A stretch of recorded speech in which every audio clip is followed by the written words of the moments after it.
حاجی به ناموسم میخوام من قطعی اینترنت یه چیزی براتون تعریف کنم. ببین چه تو پاچه من میره.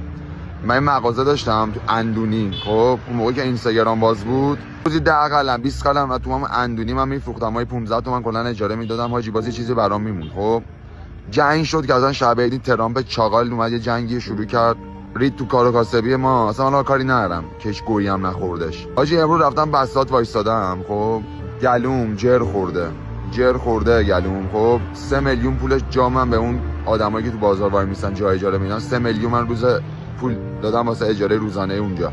کلا 300,000 تومان به ناموسم برام مونده. خب من 300,000 تومان هم به قرآن امروز نهار خوردم، آب معدنی خوردم، سیگار خریدم، فقط 1 تومن خودم خرج کردم. یعنی فقط میخوام بهت بگم الان این قطعی اینترنت چه ریدمانی الان به زندگی من کرده. هیچ کی هم اصلا تخمش نیست من دارم اصلا چی دارم میگم.